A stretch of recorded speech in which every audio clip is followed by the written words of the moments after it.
Assalamualaikum warahmatullahi wabarakatuh. Perkenalkan, nama saya Yosi Purnamasari dengan NIM 2201071012. Baiklah, kali ini saya akan menyampaikan materi mengenai operasional dari kartu bank, payment point, dan bank garansi. Di materi mengenai kartu bank ini kita akan membahas tentang pengertian, tujuan dan fungsi, dan jenis-jenis kartu bank dan mekanisme penggunaan kartu.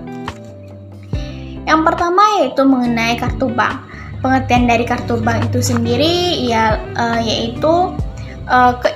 yaitu kartu transaksi yang memberikan kemampuan kepada nasabah bank untuk membayar barang dan jasa pada pedagang eceran dan memperoleh uang tunai dari kasir bank atau ATM. Kartu bank dapat berupa kartu kredit maupun penarikan dana dan cek atau tabungan. Kartu bank juga bermanfaat sebagai alat pengenal ketika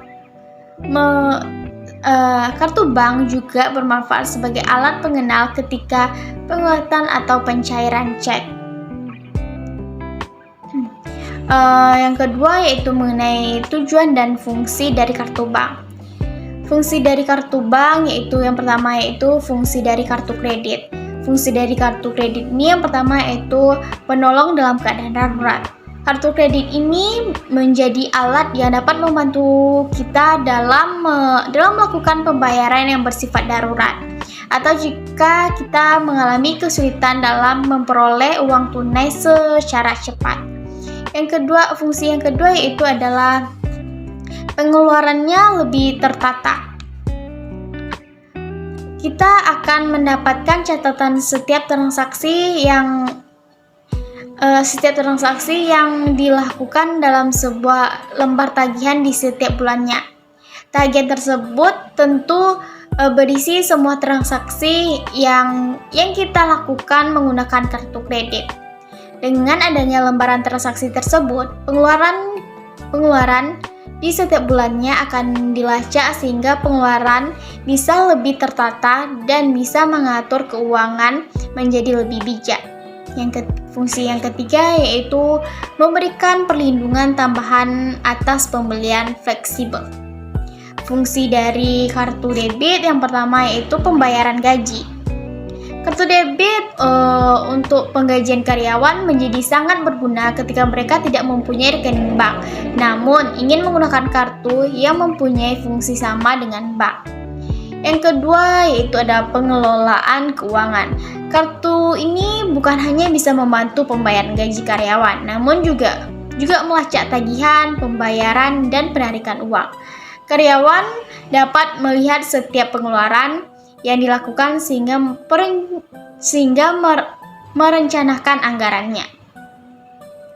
Yang ketiga yaitu adalah kontrol keuangan. Yang ketiga yaitu adalah pengontrolan keuangan. Pengaksesan keuangan yang dimiliki tergantung dari jumlah saldo yang dipunyai, sehingga penggunaan anggaran tergantung dari jumlah saldonya. Tentunya ini membantu bisnis dalam pengontrolan setiap dana yang digunakan, supaya tetap berada dalam anggaran.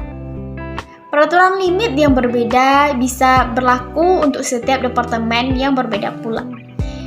Yang keempat itu adalah pembebasan bisnis dari hutang. Yang kelima yaitu adalah mempercepat proses pembayaran. Bebas yang repot mempersiapkan uang tunai untuk pembayaran karena kartu ini bisa mempermudah transaksi pembayaran bisnis. Tinggal sekali digesek dan diinput PIN maka transaksi bisa langsung diproses.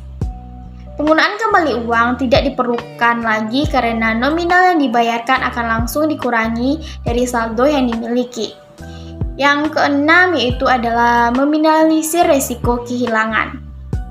Yang ketujuh yaitu bisa juga sebagai pengganti cek. Yang kedelapan yaitu adalah pembayaran yang fleksibel.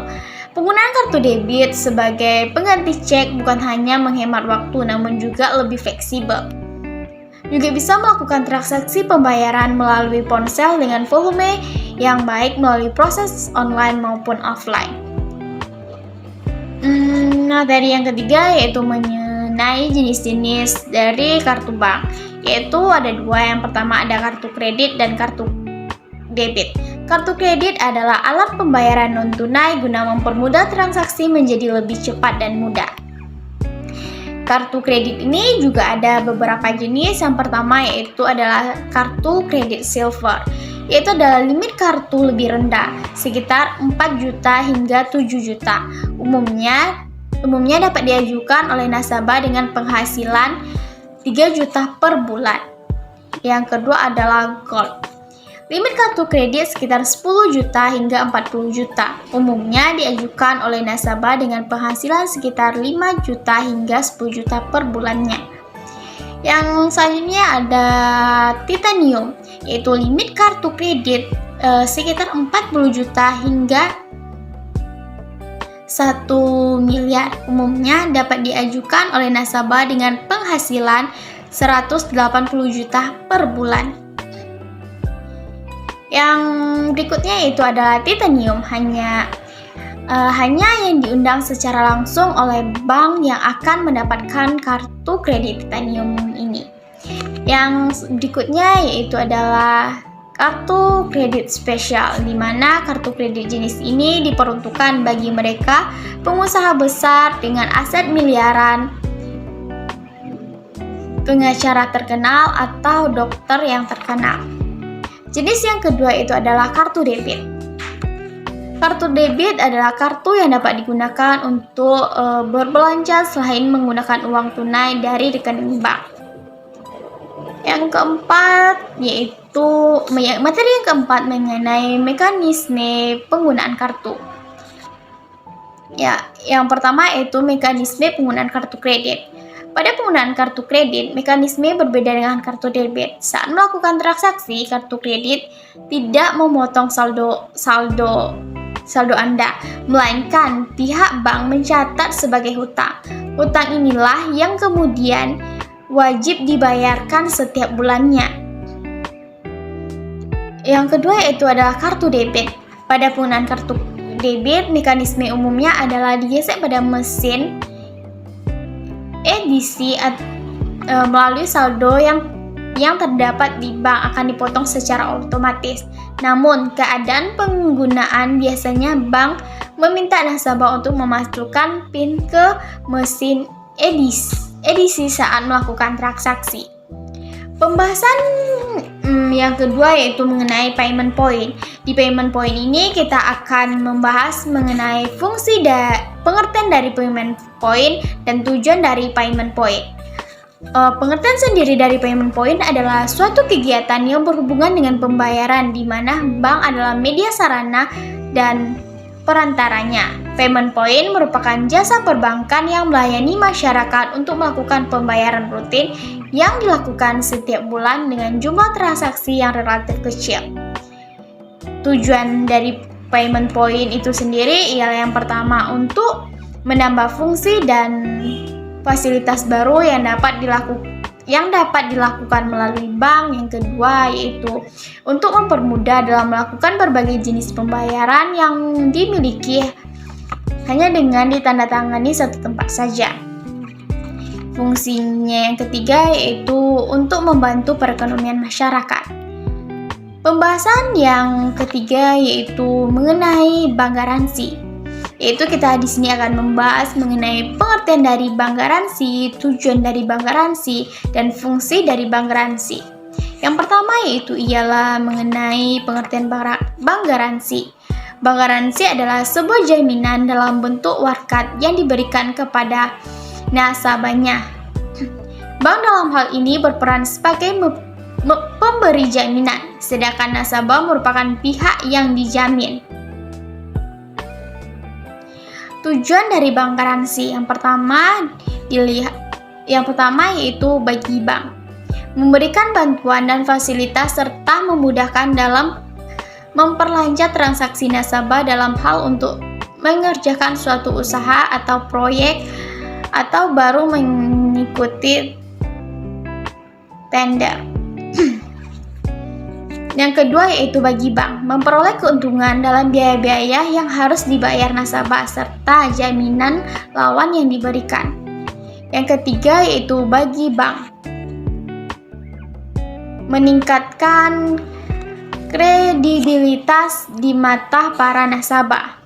Bagi pemegang jaminan, memberikan jaminan bahwa pemegang jaminan tidak akan memberikan kerugian bila pihak yang menjaminkan melalaikan kewajibannya, karena pemegang akan mendapatkan ganti rugi dari pihak perbankan yang menerbitkan bank garansi. Selanjutnya yaitu menumbuhkan rasa percaya antara pemberi jaminan yang dijaminkan dan yang menerima jaminan. Selanjutnya yaitu memberi rasa aman dan ketentraman dalam berhubungan usaha baik bagi bank maupun bagi pihak lainnya. Fungsi dari bank garansi yang pertama bagi kreditur adalah yaitu sebagai jaminan terlaksananya pemenuhan prestasi dalam suatu perjanjian. Yang kedua bagi debitur sebagai sarana pendukung untuk memberi jaminan kepercayaan kreditur bahwa presentasi yang menjadi hak kreditur akan tetap dipenuhi pada 24 waktunya, sehingga sekalipun ia berhalangan untuk memenuhinya. Fungsi bank garansi seperti ini memperlancar transaksi yang dibuatnya. Selanjutnya yaitu bagi bank sebagai salah satu sarana untuk memberikan bantuan fasilitas berbentuk jaminan yang bertujuan untuk memperlancar transaksi yang dibuat nasabah dan kreditur yang memperolehnya. Itulah materi mengenai operasional kartu bank, payment point, dan bank garansi.